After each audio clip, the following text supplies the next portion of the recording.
tenemos en la línea a Joymi Melenciano, que nos Hola, va... buenas tardes, Joymi, gracias por estar con nosotros y sacarnos un poco de tu tiempo. Y bueno, hoy es el Día Internacional de la Conmemoración de las Víctimas del Holocausto. ¿Ya está en línea? Qué profesional. Ella es la hermana, señores, de Joyce. Ella está así haciéndose de que la profesional, Yo no sabía que la ella era mella. gemela. Yo me enteré anoche que ella era gemela. Gemela melliza. Somos gemelas. Son gemelas.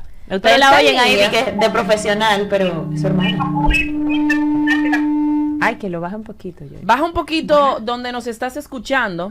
Sí, ya, lo pausé. Sí, hablamos muy parecido, pero ese Joymi Melenciano Realmente. es experta en debate y también maestra de Social Studies en diferentes instituciones de nuestro país. Lo que quiero preguntarte, este Día Internacional de la Conmemoración de las Víctimas del Holocausto, ¿a qué se debe? ¿Por qué hablamos del Holocausto? ¿Qué tan grande fue esto? Hola, buenas tardes. Primero me gustaría agradecer que me hayan tomado en cuenta para hablar sobre este tema. Es un tema que me apasiona mucho a mí y a mis estudiantes, porque es bueno siempre conocer la historia para no repetirla. Yo soy fiel advocate de que es bueno conocer este tipo de tragedias para que nosotros veamos cómo el pensar de ese tipo de líderes y sepamos reconocerlos en el presente. Como ustedes saben, el Holocausto fue ese periodo de tiempo en el que se cometió ese genocidio en contra de los judíos, que no son, que ser judío no es una nacionalidad, sino más bien un estilo de vida, una creencia religiosa, cultural, y bueno, de eso se trató el Holocausto, que fue hecho por el partido nazi de los alemanes supremacistas. Entonces eso significa que no es solamente con aquellos descendientes de Israel, sino Exacto. cualquiera que profesara la fe, como sea musulmán. Ser musulmán no es un Judío. Sí, pero me refiero equiparando, es más o menos lo mismo. Tú no eres de un país en específico, sino la fe que tú profesas, tu estilo de vida. Exactamente. Y ellos son fáciles de reconocer porque, bueno, sí, la mayoría son descendientes de Israel, son provenientes de Israel, mejor dicho, pero también era fácil de reconocer por las costumbres que seguían, el estilo de vida que llevaban, la ropa que vestían, etcétera. Por lo tanto, es a aquellos nacionales judíos, porque se refiere a lo que establece el concepto de nacionalidad, que son personas que aunque tienen, bueno, son de un mismo territorio, pero tienen estas costumbres específicas, y a veces no específicamente de un territorio, pero que sí tienen estas cualidades específicas que has pues tú destacado, Joymi. Hay algo que yo quiero destacar pero tú sabes que el concepto nacionalidad se refiere también a un territorio geográfico. Que entonces, no existía a eso que me refiero, no quiero que crean que ser judío es, bueno, nació en tal lugar, no necesariamente. Sí, exacto. Y hay algo que quiero destacar, Joymi, y que también abundes en ese sentido, y es que este hecho, el Holocausto, pues causó un precedente en lo que hoy es el derecho internacional humanitario y a lo que se refiere el derecho internacional humanitario en cuanto incluso a los temas de guerra y en sentido general con las naciones, con los países. Sí, luego de terminada la Segunda Guerra Mundial fue que se llevaron a cabo esos juicios en el que se comenzó a tratar sobre esos crímenes a la humanidad. Y los juicios se llamaban los Nuremberg Trials, creo que en español se dice juicios de Nuremberg. Sí. Así es.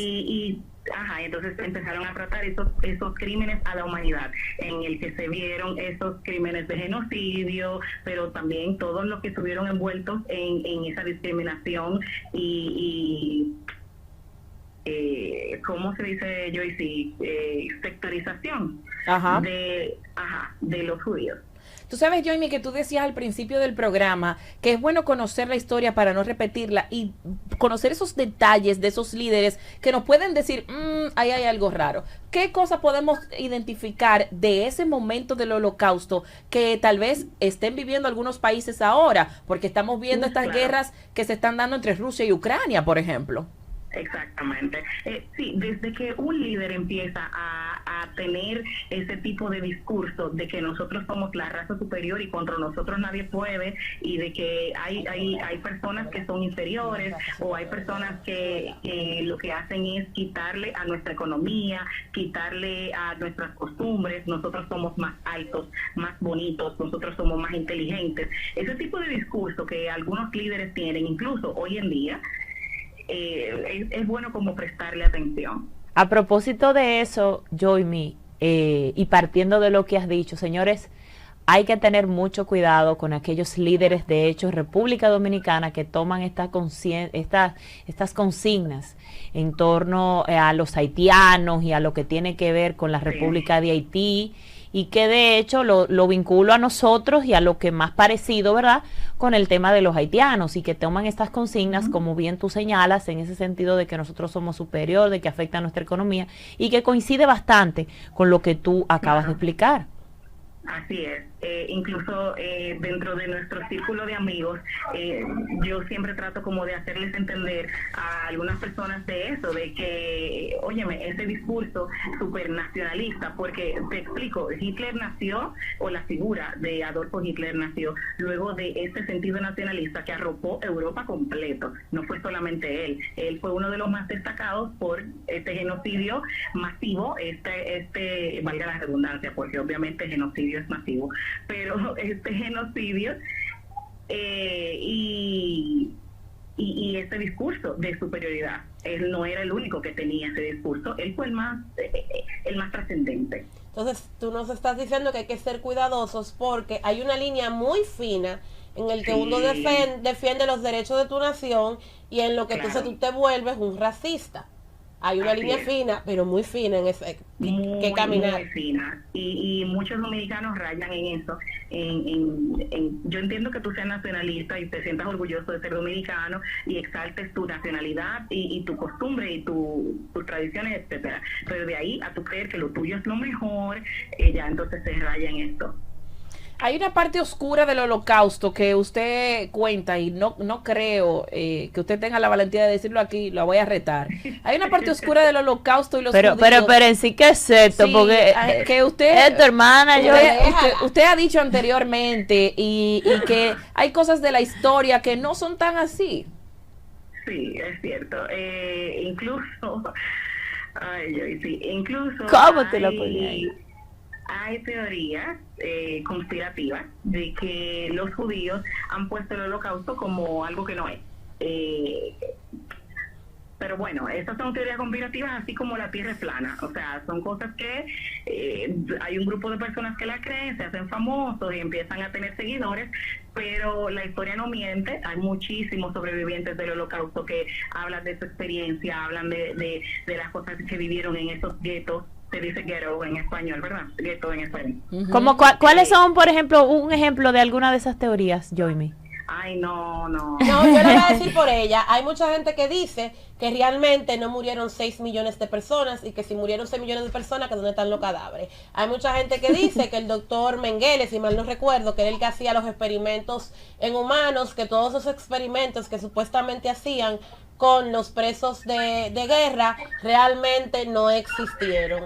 Hay una serie también se dice que todo el dinero que se dice que se les robó a las personas que enviaron a los guetos realmente no se les robó. Entonces hay muchas teorías conspirativas alrededor, pero de que murió gente en Mamacita, eso no hay forma de negarlo. No, y que luego de la Segunda Guerra Mundial es cierto que Estados Unidos fue que descubrió las gas chambers, y eso es lo que ha hecho que se preste a duda, porque Estados Unidos, que es eterno rival de Alemania en la Segunda Guerra Mundial, ustedes son los que descubren estos crímenes de odio. Bueno, pues, lo pongo en duda porque ya tú y yo somos enemigos, entonces, pero sí, hubo más testigos de estas cámaras de gas en donde murieron muchísimos judíos. Y bueno, estas teorías, como te digo, son conspirativas, no se ha probado nada, y son un grupo de personas que se aprovechan de eso, de que existe la duda, pues entonces planto esta semillita aquí y obtengo seguidores. Y de hecho todavía se están recuperando obras de arte que están en manos de coleccionistas privados y se le están devolviendo o a los países originales, porque recordemos que la guerra Claro. empezó con Alemania, pero no se quedó en Alemania. No, se expandió. Se expandió y Claro. llegó a Francia, llegó a Inglaterra, etcétera, etcétera, Sí, etcétera. porque es que es lo que te decía del nacionalismo, como Hitler entendía que ellos eran una raza superior, él quiso expandirse en toda Europa, claro, hasta que se topó con Rusia. Bueno, pues muchas gracias, Joymi, te escuchamos ahí con tus estudiantes de fondo. Gracias por darnos estos momentitos. Y bueno, ya te tendremos en una próxima entrega porque queremos hablar sobre Black History Month y vienen muchísimas cosas de las que tú puedes aportar un poco. Amiga, muchísimas háblele en gracias, español a la gente, háblele en español a la Disculpen, gente. de verdad, lo que pasa es que como yo lo estudio y lo imparto en inglés, entonces por eso hay algunos términos. No, no, que mi amor, es a me Joycey, extrañan. es Ok. en broma con Joycey, porque Joycey Ah, ok. usa mucho su Spanglish y siempre bromeamos aquí. Gracias, Joymi, de verdad, tan interesante Pero participación y que ojalá de verdad puedas venir personal a hablar sobre temas así, de historias específicamente social Ay, y sí, que yo son de sumo encantada. interés para la ciudadanía y para nosotros en sentido general. Y